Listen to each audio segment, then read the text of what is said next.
Sí.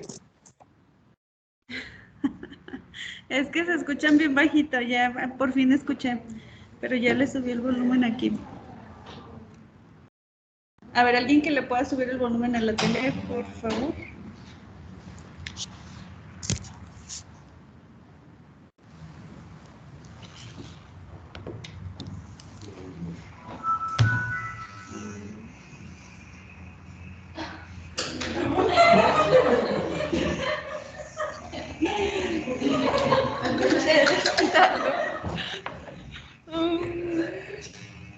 Espera. Listo. Ay, perdón. Listo. A ver, ahora sí en casa. Otra vez. Necesito que alguien hable en casa, a ver si lo puedo escuchar mejor. ¿Ya no se escucha bien, doctora? No, no los puedo escuchar casi. Los que están conectados aquí se escucha mi voz. Ok, es que a los compañeros no los escucho.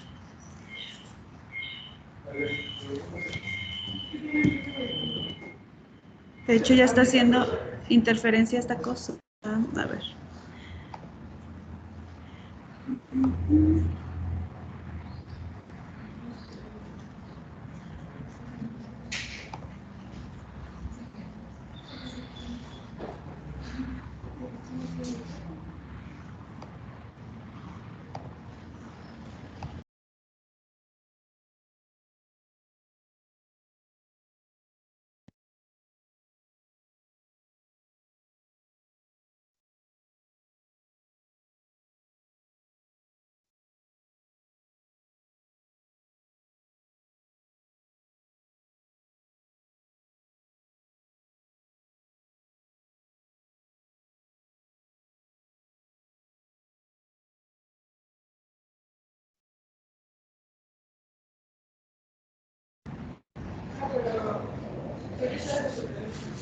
¿Qué pasa en casa? Escríbanme en casa, por amor de Dios. Si se escucha o no se escucha. Es que nosotros no los podemos escuchar. Díganme en casa si se escucha, por favor. Sí, doctora. Bueno, yo sí la escucho, no sé si me escucha. A ver, ahí ya pude escuchar un poquito más. Bueno, ya, ese es todo el volumen que tengo. Bueno, cualquier cosa, escriben a su chat de compañeros, porque no los voy a escuchar.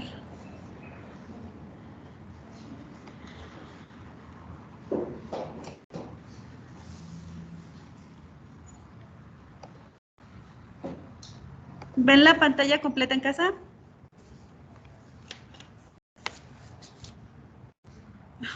Pensaré que sí. ¿Alguien está conectado de aquí? ¿Sí se ve? Ok, gracias. Bueno, entonces hoy vamos a continuar con la epidemiología de las enfermedades alérgicas.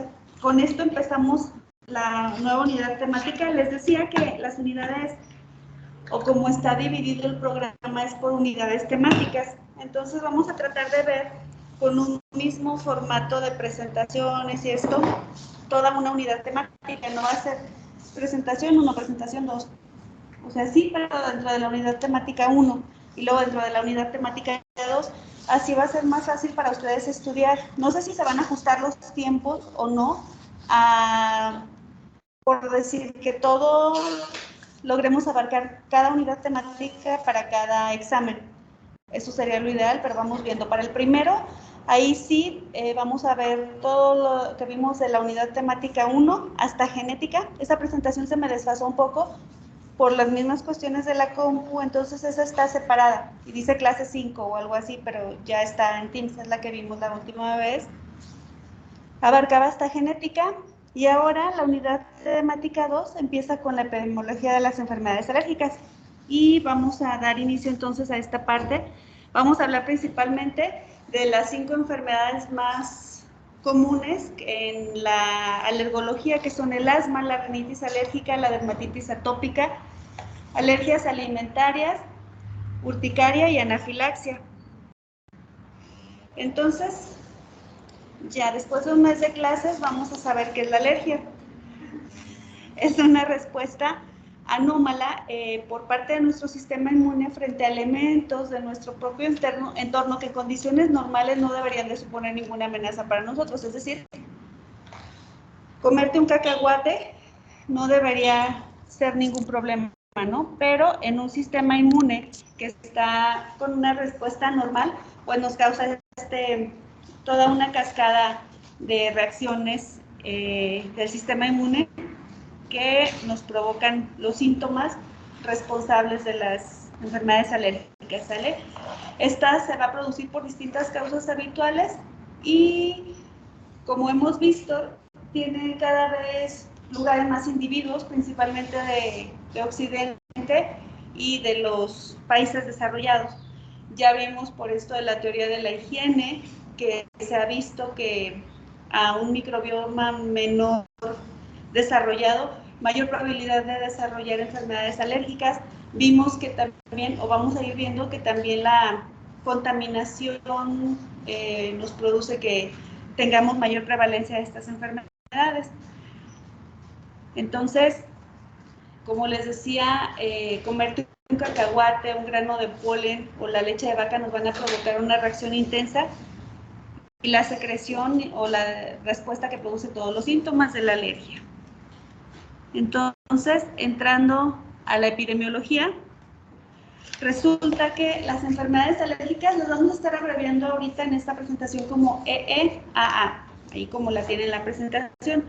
¿Sale? Nos van a interferir de forma significativa en las vidas de las personas, y esto, con muchas de las personas que padecen alergia, pues con base en ello van a decidir sus actividades profesionales, de ocio, etcétera, ya que ocasiona interferencia. Los cuadros graves se van a ver modificados en mayor magnitud, hacen pues que se modifique el comportamiento de las personas y la actitud frente a proyectos futuros. Esta es la importancia de este tipo de enfermedades y por qué revisarlas. Ahorita van a ver qué tan frecuentes son, y esta universidad es de las pocas que en la carrera de medicina tienen la materia de alergología. Entonces, esperemos que más adelante se vayan metiendo más, porque sí son demasiado prevalentes estas enfermedades y sí las tienen que conocer como parte de la formación. Se clasifican entre las 6 patologías más frecuentes del mundo, entonces vemos que sí es frecuente, y resulta que pueden llegar a afectar hasta 20-25% de la población mundial, es decir, un cuarto de nuestra población, ¿sí? Y como les decía, los países más desarrollados son más afectados que el resto. En Europa se calcula que 1 de cada 4 personas va a poder padecer algún tipo de trastorno alérgico a lo largo de su vida, y estas enfermedades son las más comunes en la infancia, las más frecuentes. Hablando pues de las enfermedades crónicas que puede padecer un niñito, las alergias están entre las principales. Se ha visto que existen diferencias notables en distintas áreas geográficas, es decir, por ejemplo, el asma es más frecuente en zonas costeras e insulares que en las del centro, y estas diferencias van desde el 1 hasta 10% en la población general. ¿Qué pasa en la consulta de un alergólogo? ¿Cuáles son los motivos de consulta más frecuentes? Pues tenemos la alergia a los medicamentos, que constituye el 17% de todas sus consultas, el asma el 23%, y la rinitis alérgica. Más de la mitad de las consultas de los alergólogos son por las rinitis alérgicas. Entonces, hay que saber que ustedes, como médicos de primer contacto, que bueno, ya cada quien decidirá qué especialidad, si va a ser especialidad o no va a ser especialidad, pero mientras tanto, en este momento su mentalidad principal es que ustedes van a atender a una población en general, por eso estamos aquí, ¿no? Entonces, esto es en una consulta de alergólogo, pero la población general, ahora sí, pues la población general, como decíamos, no tenemos la mitad la rinitis alérgica, ¿no? Ya hablando de la población general, la rinitis alérgica se ve en un 21% de las personas. ¿Alguien sabe ahorita? Ya llevaron endocrino, ¿verdad? ¿Cuál es la prevalencia de diabetes? A nivel México, a nivel mundial. ¿Alguien que se acuerde? ¿En casa alguien que se acuerde prevalencia de diabetes?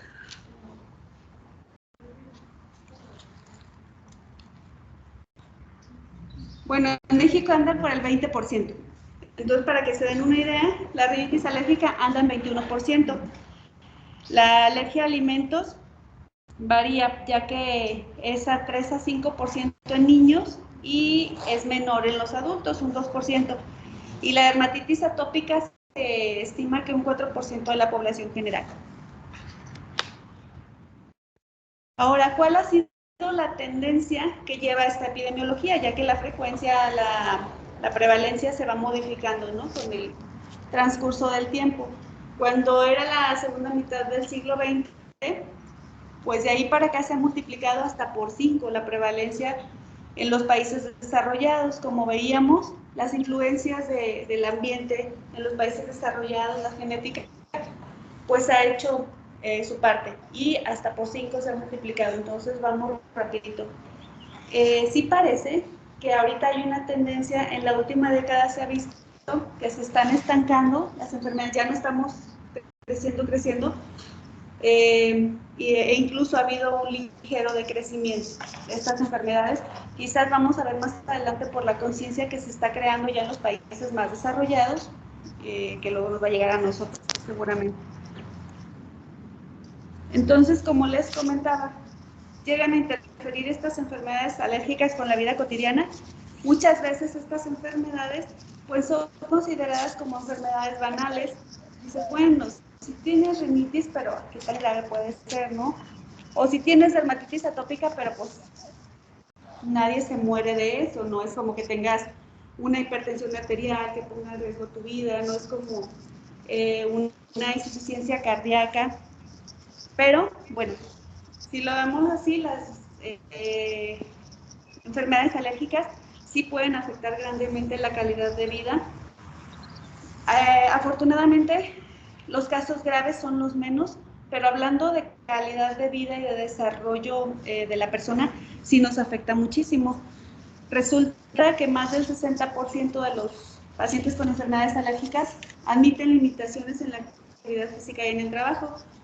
Alguien que esté como involucrado, a veces ustedes como hijos están involucrados, no sé, en el trabajo de los papás, que se lleguen a enterar que hay frecuentes faltas a trabajar porque tenía una crisis de asma el empleado, ¿no les ha tocado?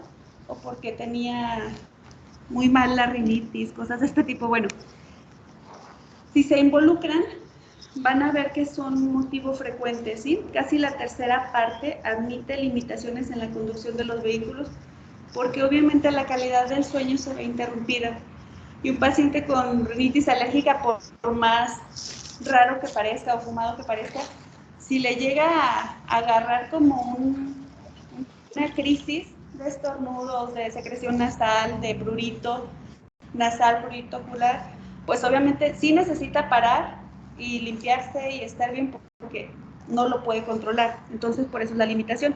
Y bueno, los pacientes con asma son los que más mal la tienen, ya que hasta el 90% nos dice que tiene limitaciones en su vida diaria, van desde limitaciones leves, como les digo, hasta limitaciones importantes, ¿no? Como la capacidad de conducir,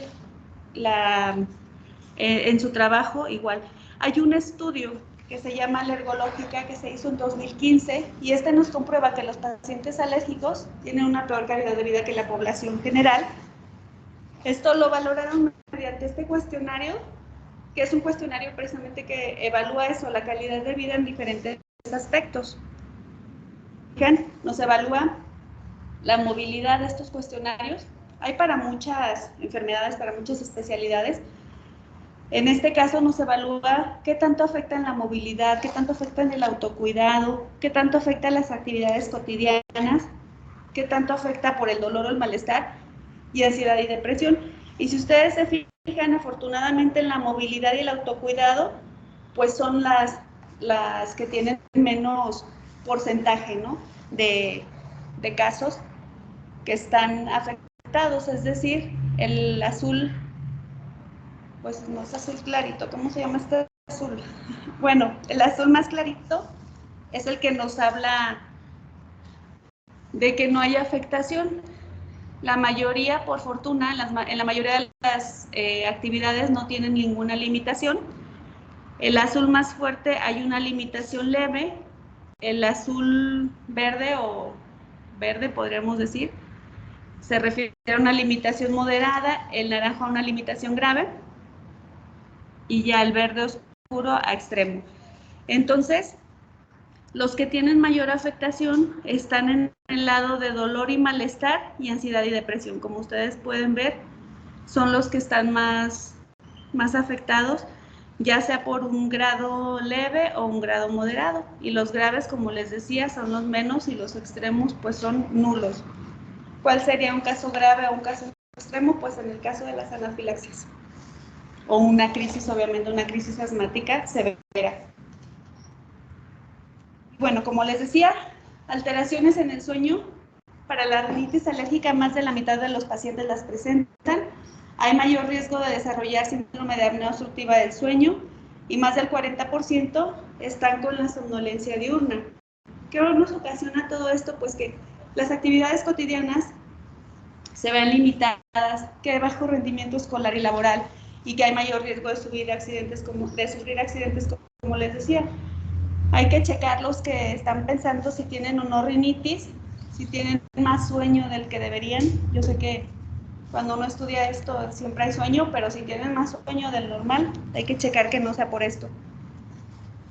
Y bueno, como les decía, a los de asma les va peor.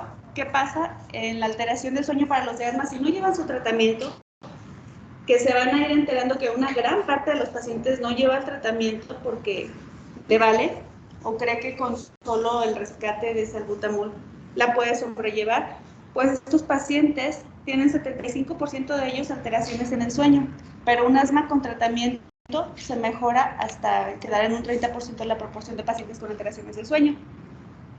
Y tanto en la urticaria como la dermatitis atópica, más de la mitad de los pacientes tienen alteraciones del sueño por el prurito, ya que pues para acabarla, aumenta por las noches. Y bueno, hablando de costos, que también le compete al área de la epidemiología, ¿qué pasa? Bueno, tan solo en el asma, según la OMS, se invierte el 1% de todos los recursos sanitarios a nivel mundial. Y como les decía, es la misma cantidad de dinero que se invierte para otras enfermedades como diabetes, como cirrosis hepática, como la esquizofrenia. Entonces, un problema menor no es, ¿cierto? En Escocia aquí hay varios datos de Europa porque los europeos les estudian mucho a las alergias, entonces hay mucha información acerca de Europa. Entonces ve que en Escocia las enfermedades alérgicas, como les decía, constituyen el 4% de todas las consultas de atención primaria y el 1.5% de todos los ingresos hospitalarios.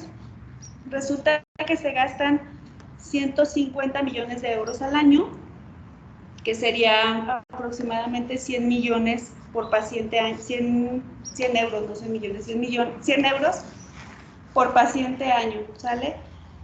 Y en España, este costo llega hasta 550 euros por paciente por año para tratar la rinitis alérgica. Y bueno, estas enfermedades son de las más frecuentes con el absentismo laboral, como les estaba diciendo. Resulta que se ve que estos pacientes en promedio llegan a faltar 24 días por año en Estados Unidos, ¿sí? Este problema se ha dado en llamar presentismo, porque no solo afecta de que no se presenten, sino que se presentan pero no pueden rendir igual por toda esta serie de manifestaciones que están teniendo, tanto en el momento del trabajo, que vienen los síntomas de las enfermedades alérgicas o por las repercusiones que tiene, por ejemplo, la falta de sueño, el cansancio y todo esto, ¿sale? Resulta que la rinitis alérgica hay un 30-40% de afectación, es decir, un paciente con rinitis alérgica te trabaja el 60-70% de su capacidad. Entonces, los que son patrones, los que tienen negocios, pues como verán sí se ven perjudicados y pues por consecuencia el mismo paciente, ¿no? ¿Qué pasa con la calidad de vida o el condicionamiento de cómo te vas a desarrollar? 1 de cada 5 pacientes con asma encuentra limitaciones en la elección de su carrera. ¿Alguien aquí tiene asma de los que estamos ahorita en presencial? ¿Nadie? La dermatitis atópica, perdón, la urticaria crónica, cuando son graves, afectan zonas visibles del cuerpo y obviamente estos pacientes pues se sienten limitados en muchas cosas para convivir, para elegir qué tipo de trabajo van a tener, porque por ejemplo, pues no es lo mismo si llegas con tu dermatitis atópica a pedirnos un trabajo en recepción de un hotel.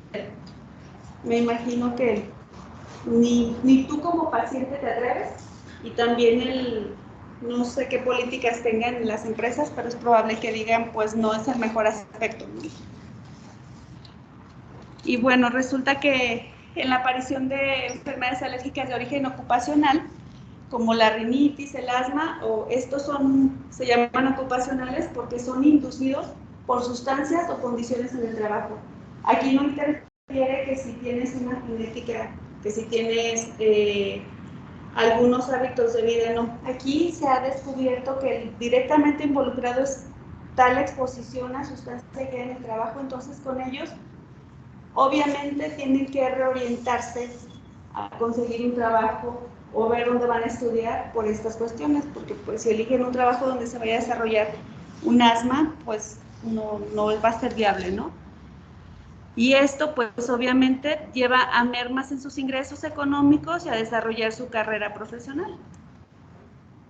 Y la gravedad, como les decía, afortunadamente la minoría de los casos son los graves, pero cuando son graves, pues se presentan cuadros clínicos que constituyen una amenaza para la vida. ¿Han conocido a alguien que se muera de una crisis de asma?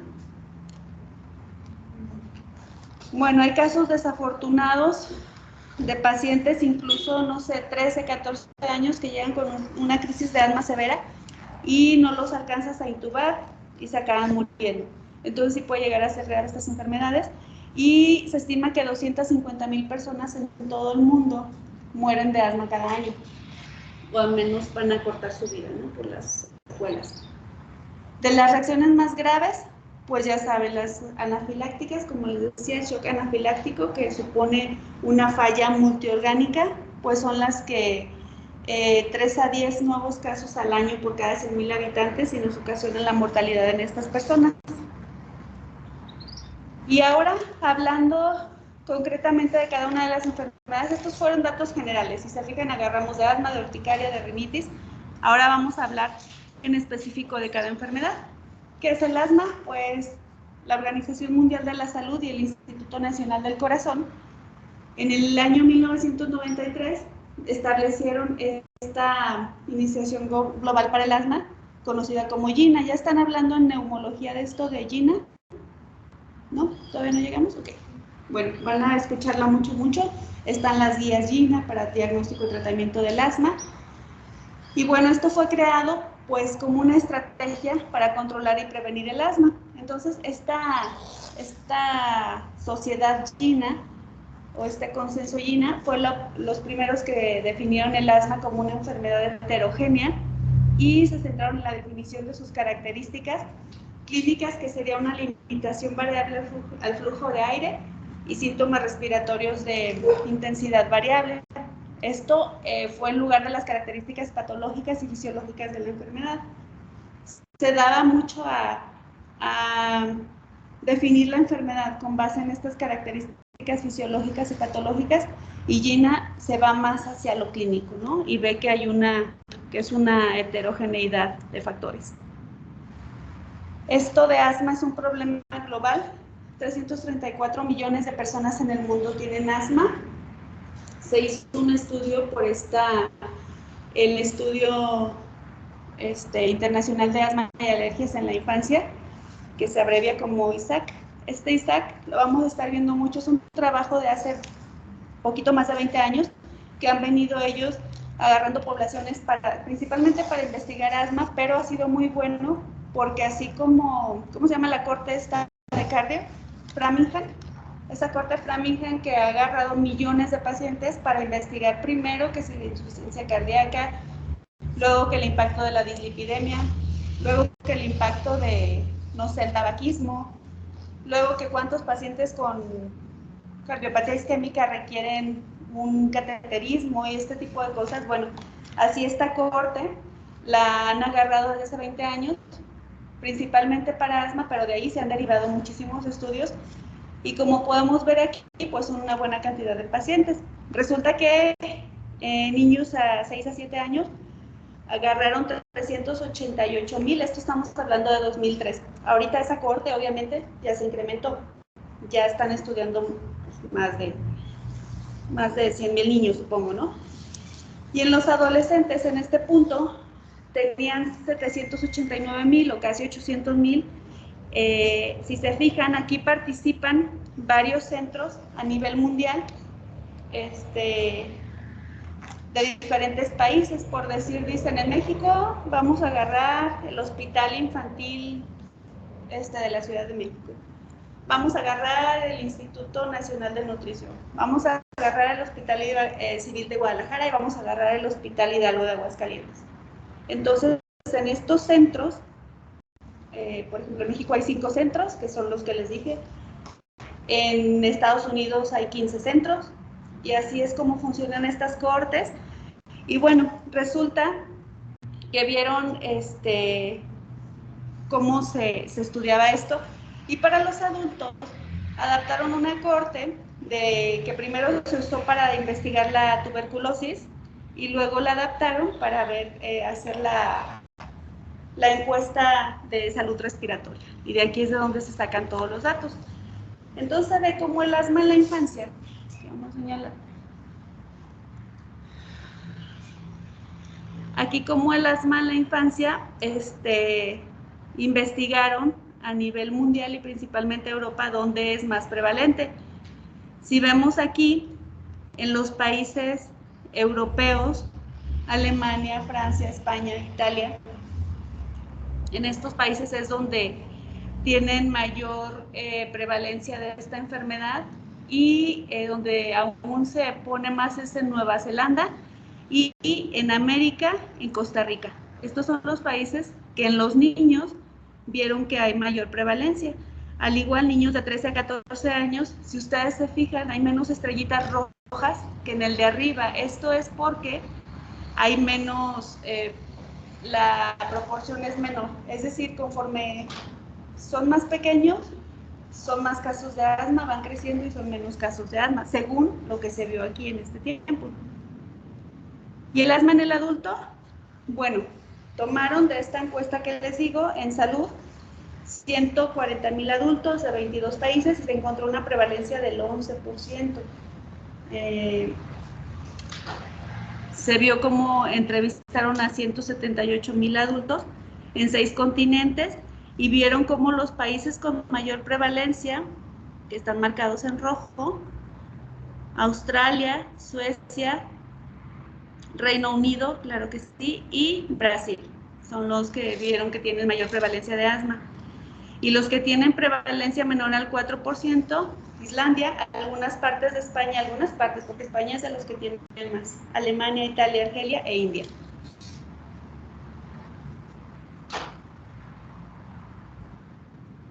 Bueno, en Estados Unidos, obviamente, pues también hay sus estudios epidemiológicos y vieron cómo el asma varía según las condiciones demográficas sociales. Entonces, esto es importante para ustedes porque dependiendo del paciente que les llegue a consulta, ustedes van a poder más o menos predecir qué tan probable es que tenga asma, qué tan grave le puede ir, qué tan probable es que mejore cuando sea más grande o que vaya a empeorar cuando sea más grande. Son preguntas frecuentes de los papás y son cosas que ustedes se tienen que cuestionar para ya dirigir el tratamiento cuando sea el momento de hacerlo, ¿sí?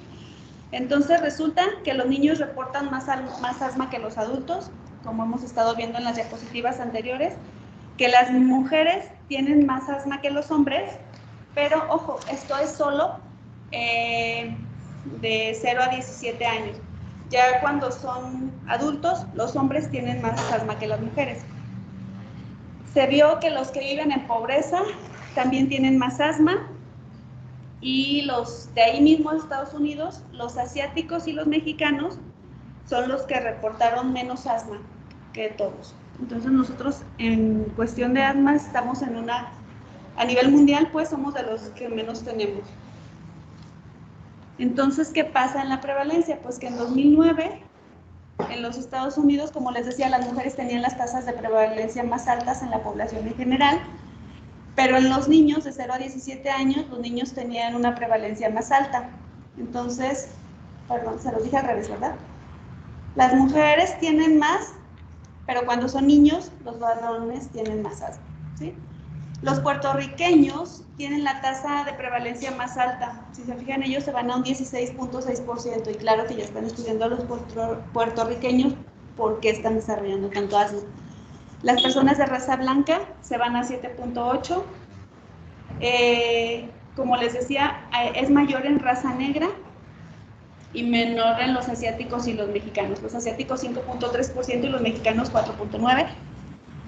Y resulta que hubo un aumento en la prevalencia del asma con el aumento de la pobreza, es decir, 7.3 al 11.6%. ¿En qué se basan en decir que hubo un aumento?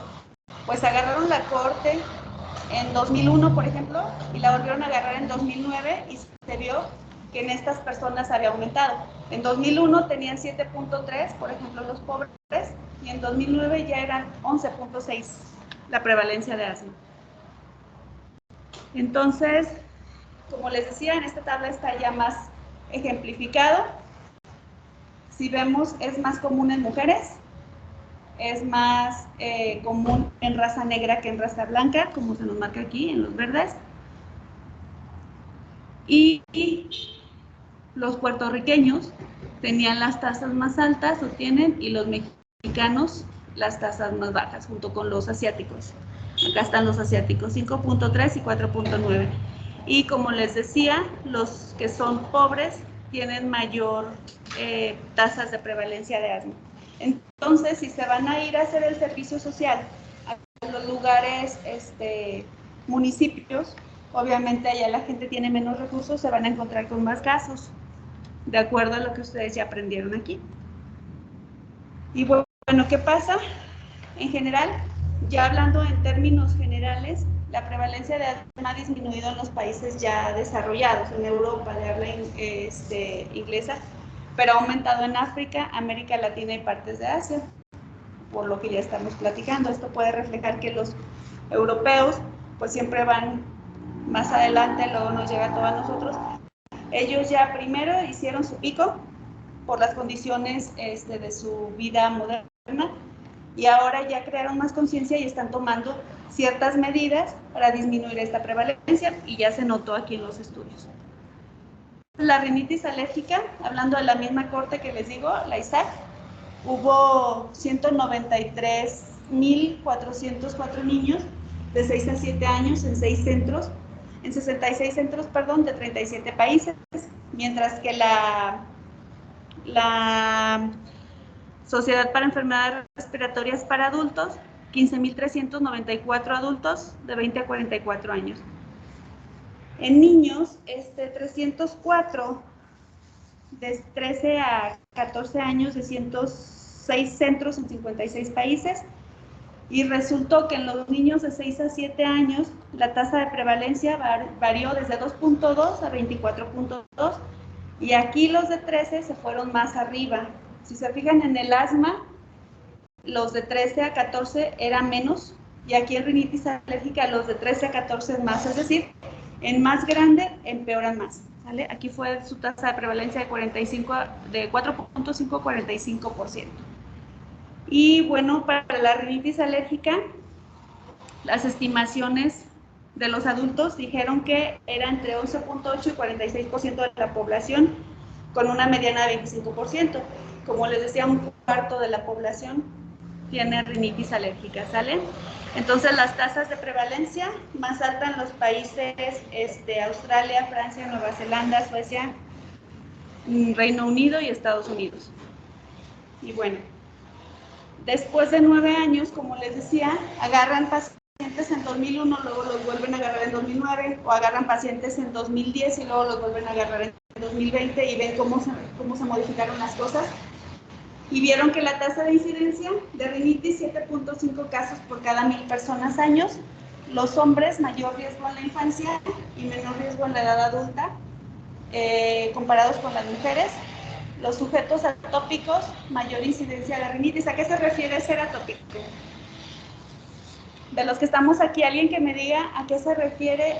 Él es muy atópico o él presenta atopia. ¿Habían escuchado este término? Exactamente, que está predispuesto genéticamente porque él produce por sí mismo más IgE y con esto la liberación de toda la respuesta alérgica. Entonces los sujetos atópicos se vio que obviamente mayor incidencia de rinitis, 22 casos por cada 1000 personas año, comparado con los 7.5 casos de los que no son atópicos. Entonces aquí vemos cómo en 2000, ¿qué les dije? En 2001 y en 2009, pues se ve claramente la correlación positiva, es decir, más casos, más años, más rinitis alérgica. En la dermatitis atópica, bueno, la van a ver en derma a mucho más detalle. Es la erupción pruriginosa que se caracteriza por la sequedad cutánea generalizada, que se conoce como cerosis, y las lesiones papulares crónicas recurrentes con una distribución morfológica en las diferentes etapas de la vida. ¿Ya vieron dermatitis atópica? No. Ok, pongan atención porque en esto, bueno, pongan atención cuando la vean en derma, porque siempre les van a preguntar, ¿la dermatitis atópica en niños se presenta dónde? ¿En qué regiones del cuerpo? Y la dermatitis atópica en niños más grandes se presenta dónde y en adultos se presenta dónde. Entonces esto es una característica muy importante y puedes diferenciar. No va a ser tan común que un niño de 10 años te llegue como este bebecito con sus cachetes de dermatitis atópica. Si tiene algo en cara, hay que buscarle primero otra cosa, y si nada de las otras enfermedades dermatológicas pues ya será la dermatitis atópica, ¿no? Entonces vemos que en los niños mayores y en los adultos es más común en las superficies flexoras. Los bebés, pues ya la afectación en la cara frecuentemente, hay sus formas agudas y subagudas y las formas crónicas. Pero bueno, a lo que vamos, la dermatitis atópica tiene una prevalencia del 7.9 en niños de 6 a 7 años y del 7.3 en adolescentes de 13 a 14 años. Y como les decía, las regiones con aumentos más prevalentes, con aumentos más llamativos en la prevalencia son Asia y América Latina. Nosotros tenemos más dermatitis atópica. Aquí vemos lo mismo, la cohorte de 2001 y aquí vemos la cohorte de 2009, cómo hay una correlación positiva entre el paso del tiempo y los nuevos casos, entonces, o la prevalencia, pues no los nuevos casos. La prevalencia ha aumentado con el tiempo en los Estados Unidos.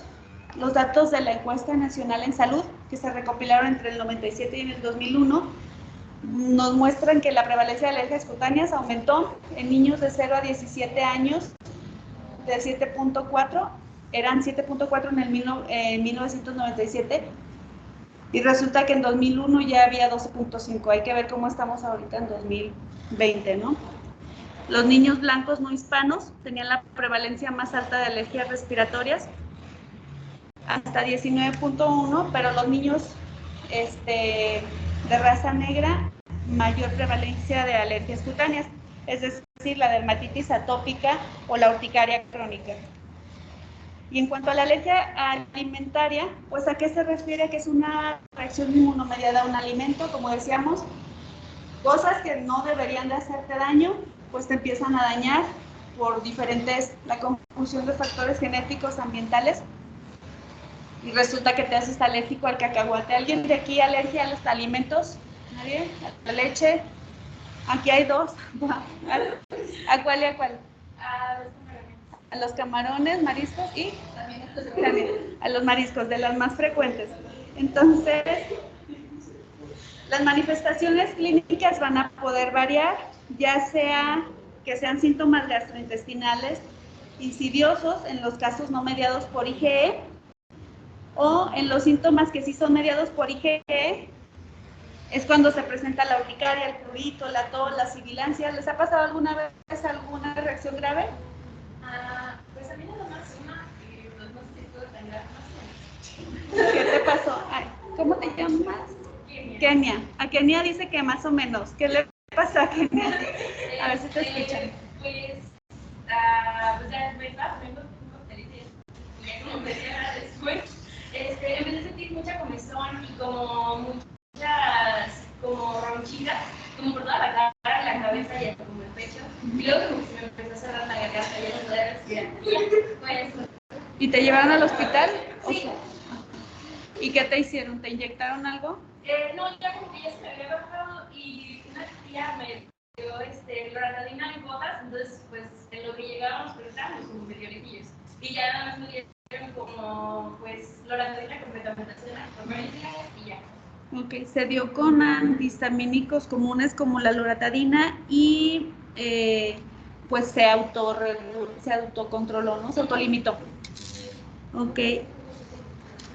Y bueno, hay una marcada heterogeneidad en todo el mundo sobre la prevalencia de las alergias alimentarias, es decir, pues por los diferentes usos y costumbres que tenemos, no son las mismas alergias en España que en México, en Nueva Zelanda que en Estados Unidos, ¿no? Pero en Estados Unidos la prevalencia es del 4 a 8% en niños, en Australia más del 10% en los niños menores de un año, es decir, cuando vamos creciendo, como veíamos al principio, es menos frecuente la alergia alimentaria, ¿sale? Se vio que hicieron una corte desde que nacieron los niños en Reino Unido y nos indican que entre el 2.2 y el 5.5% de los lactantes van a tener una alergia en su primer año de vida. Lo mismo son muchos. Aquí tenemos los alimentos que más comúnmente están involucrados con las reacciones alérgicas. Y la alergia también parece estar aumentando, tanto en los países desarrollados como en desarrollo durante los últimos 10 a 15 años. En los Estados Unidos, como les decía, en 1997 al 99 tenían una prevalencia de 3.4 y en 2009 a 2011 subieron a 5.1. Se hicieron 2 estudios chinos que mostraron un aumento estadísticamente significativo, es decir, desde el 3.5 hasta el 7.7. Entonces, ya no va a ser lo mismo que les tocó a mis maestros, que me tocó a mí, que lo que les toca a ustedes. Va a haber más casos de alergia, ¿no? Y por último, datos en México. Puntualizando, ya vimos algunos, pero los datos en México que nos dicen que en América Latina la prevalencia es del 1.2%, mientras en México del 2.2 al 12.5. Vimos que estábamos en 4 punto y tantos, pero si sacamos una rango es 2.2 a 12.5 con la mediana de 4.3, algo así. Y la rinitis alérgica en Latinoamérica 14.6 y en nuestro país va el rango de 3.6 a 12%, la dermatitis atópica en Latinoamérica 12% y en los niños mexicanos va el rango de 1.2 a 6.8. Entonces no somos de los casos con más alergias. ¿Por qué? ¿Por qué creen que México no es de los países con más alergias? Pues porque somos de los menos desarrollados. Ok, entonces, no llore. Por su alta frecuencia, las enfermedades alérgicas van a estar entre los problemas no comunicables con mayor repercusión sobre la economía. Es decir, como les decía, se considera una cosa aislada, se consideran cosas banales y no los reportamos. Entonces, esto tiene su implicación en los costos tanto directos e indirectos. Como decíamos, los directos, pues obviamente los gastos de hospitalización, medicamentos, consultas, etcétera, y los indirectos, ausentismo laboral y escolar principalmente. Más de 36 millones en México padecen rinitis alérgica y solo 2 millones de esos 36 son adecuadamente tratados, ¿sí? La prevalencia igual va en aumento. En el Instituto Nacional de Pediatría en Ciudad de México, de 8,000 niños revisados en un año, 6% presentaron la enfermedad. ¿A cuánto equivale? A ver, háganle ahí la regla de 3. 8,000 está 100% en un año y 6% ¿cuánto corresponde?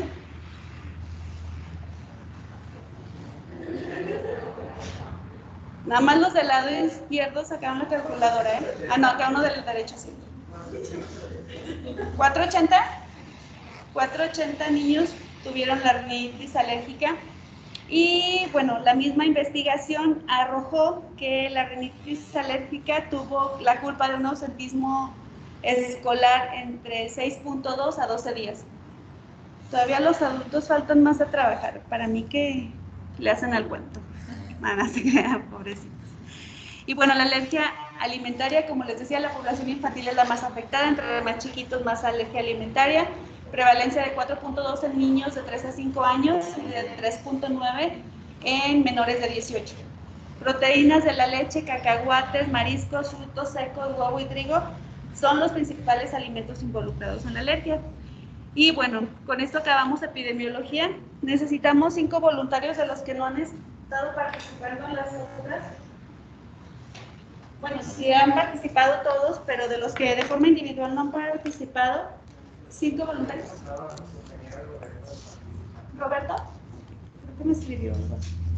Roberto es el número 1. Roberto, ¿estás ahí? Sí, acá estoy, Díganme maestra. si responde, ¿no? Bueno, perdón, no los puedo escuchar. ¿Mande? Ah, perfecto.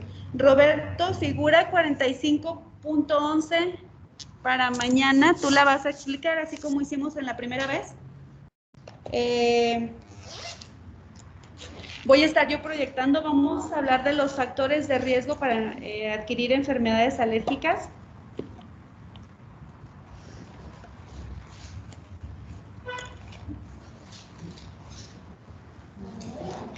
¿Tienen una pluma que me presten?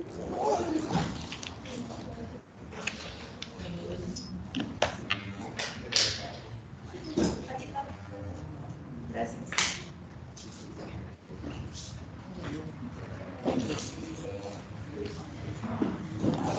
Bueno, figura 45.11, Roberto. Estamos, déjame te digo qué capítulo del libro es.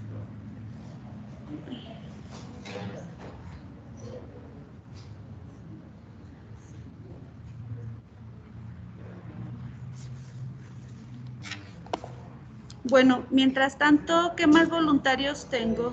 Está Valeria. Valeria. Valeria, figura 45.12. ¿Quién más? Porque yo no los veo, solo veo aquí, a ver. Ya, Valeria, Roberto, ya. Ya nadie levanta su mano. ¿Alguien más de voluntarios para participar? Aquí tenemos 2. Carla Guerrero y Jacqueline García. Carla, 45.3 la figura y Jacqueline, 45.14. Y terminamos. Déjenme ver qué capítulo es. ¿Alguna duda, algún comentario de la epidemiología?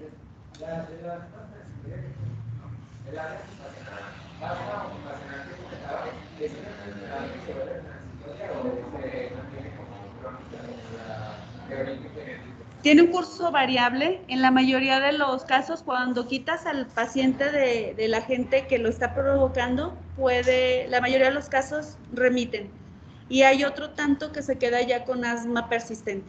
Afortunadamente la minoría de los casos, y esto pues muchas implicaciones, ¿no? Para la cosa legal y todo esto. De nada. Entonces estamos en capítulo